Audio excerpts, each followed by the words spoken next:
ప్రభు నామానికి స్తోత్రం కలుగునుగాక. మనం క్రైస్తవులు టీవీలలో మనం చూస్తున్నప్పుడు ఏదో దేవుణ్ణి మా భగవద్గీతను ఆ విధంగా అన్నారు, సనాతన ధర్మమును మమ్మల్ని కీచపరిచినారు అని క్రైస్తవుల మీద కొంతమంది మీడియా వాళ్ళు మాట్లాడుతున్నారు. బైబిల్లో తప్పులు ఉన్నాయి అనే విషయం మాట్లాడుతున్నాను. నేను టీవీలో చూసినాను. కాబట్టి నేను మీడియా వాళ్ళకు తెలియపరిచేది ఏంటంటే, దయచేసి మా నిజమైన క్రైస్తవుడు ఏ దేవుని కూడా విమర్శించడు. మాకు దాంతో పని లేదు.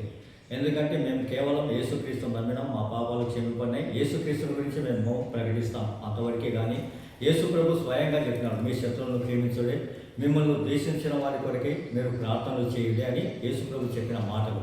బైబిల్ చదవాలి మీరు. బైబిల్లో తప్పులు ఉన్నాయంటే బైబిల్లో ఎలాంటి తప్పులు లేవు, యేసు ప్రభులో కూడా ఏ తప్పు లేదు. మరి మీ రామాయణం, మీ భగవద్గీతలోనే రాముడు నేను తప్పు చేశాను అన్నాడు కదా, మీ భగవద్గీతలోనే తప్పులు పెట్టుకొని బైబిల్ మీదకి తప్పులు అని చెప్తారే అని బైబిల్ మీరు చదవాలి. మీరు బైబిల్ను చదివితే మీకు అర్థమవుతుంది. బైబిల్ పరిశుద్ధ గ్రంథం.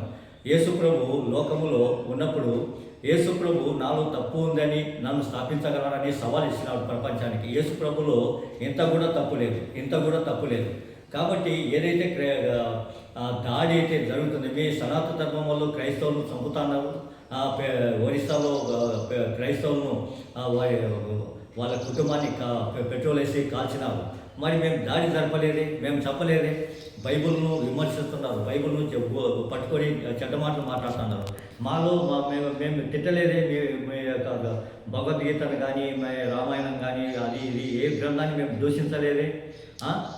మా బైబిల్ ఏమంటుందంటే, మా దేవుడు మన ప్రభు అయినటువంటి యేసుక్రీస్తు ఏం చెప్పినంటే, మీరు శత్రువులను క్షమించుడే, మిమ్మల్ని దూషించిన వారి కొరకే ప్రార్థన చేయడని బైబిల్ చెప్పింది, యేసు ప్రభు చెప్పినాడు.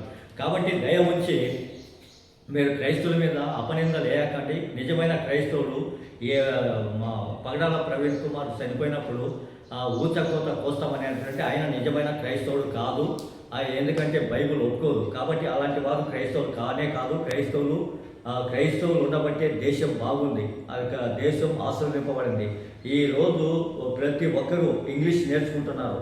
ఈ భారతదేశంలో ప్రతి ఒక్కరూ ఇంగ్లీష్ ఉంటేనే బ్రతుకుదేవుడు ఉంది. ఈ భారతదేశం బ్రతుకుతుందంటే ఇంగ్లీష్ చదివి ఇంగ్లీష్ నాలెడ్జ్ ఉండబట్టే ఈరోజు ప్రపంచం బ్రతుకుతుంది. అది గుర్తుపెట్టుకోవాలా.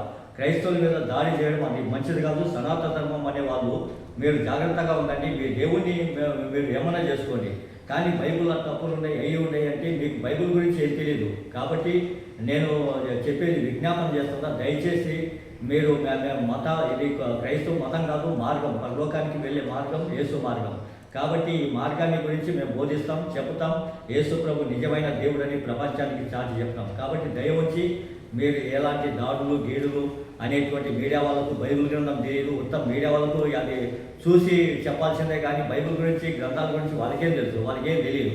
కాబట్టి దయచేసి మాకు రక్తం ఉడుకుతుంది అంటే మీకెందుకు రక్తం ఉంటుంది, మాకు రక్తం ఉడకాలి. కానీ మా దేవుడు మాకు ఏం చెప్పినాడు, శత్రువులను క్షమించు అన్నాడు. అందుకని మేము ఎవరి జోలికి పోం, యేసు ప్రభుని గురించే ప్రకటిస్తాం. దయవుంచి మీడియా వాళ్ళు కూడా నేర్చుకోవాలా.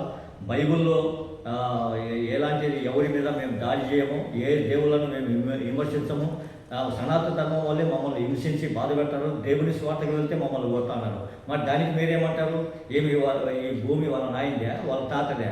దేవుడు ఇచ్చిన ఈ భూమిని అందరం బ్రతుకుతాను. అందరిది భూమి, దేవునిది భూమి, దేవుని సృష్టి. దేవుడు ఈ లోకాన్ని కలగజేసిన దేవుడు, మానవ రూపంలో వచ్చిన దేవుడు యేసు ప్రభు తప్ప ఎవరు లేరని మళ్ళీ హెచ్చరిక చెప్తున్నా. ఈ భూమి మీదనే, ఈ యొక్క ఆంధ్రలో కాదు, మహారాష్ట్రలో కాదు, ఎక్కడైనా కానీ యేసు ప్రభుని గురించి సువార్తను ప్రకటించే అధికారం నాకుంది. ఎవరు యేసు ప్రభును అడ్డుపడతారో నేను చూస్తాను.